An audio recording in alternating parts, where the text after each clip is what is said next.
Students, आज हम class 9 के बेलन चैप्टर में हैं, पेज नंबर 362 और एक्सरसाइज 15 सवाल नंबर 25। स्टूडेंट्स, सवाल कुछ इस प्रकार है कि लोहे का एक समबेलनाकार रोलर 1 मीटर लंबा है और लोहे के चदरे की मोटाई 9 सेंटीमीटर है और इसका आंतरिक व्यास 14 सेंटीमीटर है। रोलर का भार ज्ञात करें। यदि 1 सेंटीमीटर की लोहे का भार 8 ग्राम हो, दिया हुआ है कि 5 = 3.14 लेना है। स्टूडेंट्स, जैसा कि सवाल है, मेंसुरेशन के सवाल को एक बार पढ़कर नहीं बनाया जा सकता है। मेंसुरेशन का जो भी सवाल आता है उसको 2 बार 3 बार जरूर पढ़ना चाहिए। स्टूडेंट्स, आप लोगों से मेरा रिक्वेस्ट है कि आप जब भी मेंसुरेशन का सवाल बनाएं, आप उसको 2 बार 3 बार जरूर पढ़ें।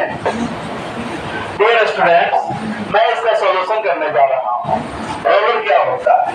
आपने देखा होगा कि बगल वाली सड़क खाली हुई है तो उसमें रोलर चल रहा था, वो सबको प्लेन कर रहा था बराबर, वही तो रोलर है। उसके आगे बेलनाकारी तो लगा रहता है ना, गोल गोल पीला वाला रोलर चल रहा था ना जी, हाँ वही उसका गोल गोल।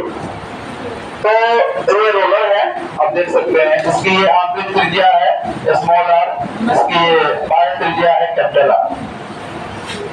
स्टूडेंट्स, यहाँ दिए हुआ है कि इसकी लंबाई, जो इसकी लंबाई है वही इसकी ऊंचाई भी है, तो 1 मीटर दिए हुआ है। स्टूडेंट्स, 1 मीटर में 100 सेंटीमीटर होता है, ये हम लोग बचपन से पढ़ रहे हैं और ये 55 तक पढ़ते ही रहेंगे हम लोग, ठीक है।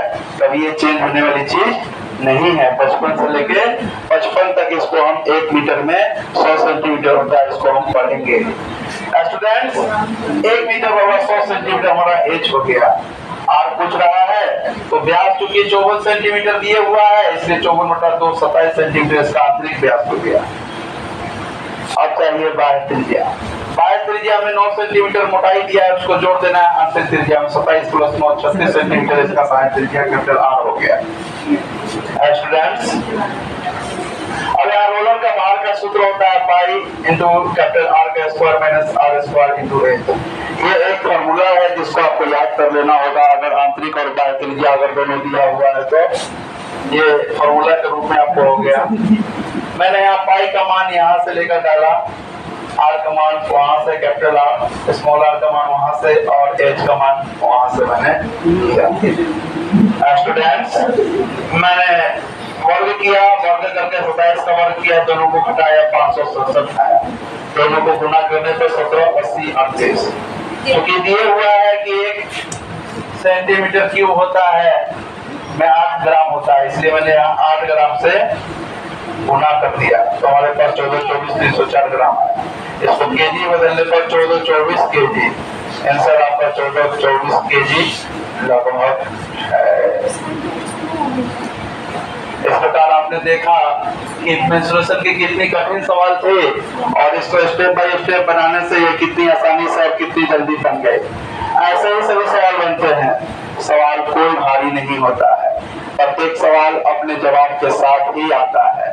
जरूरत होती है उस सोच की, जरूरत होती है उस कुशाग्र बुद्धि की कि वो उस सवाल को पहचान सके और उसको पहचानने के बाद उसको उसके मंजिल तक पहुंचा सके। स्टूडेंट्स, मैंने आपके सामने इस सवाल को बनाया। मैं आप लोगों से पूछना चाहता हूँ कि क्या आप लोगों को इस सवाल में कोई दिक्कत है?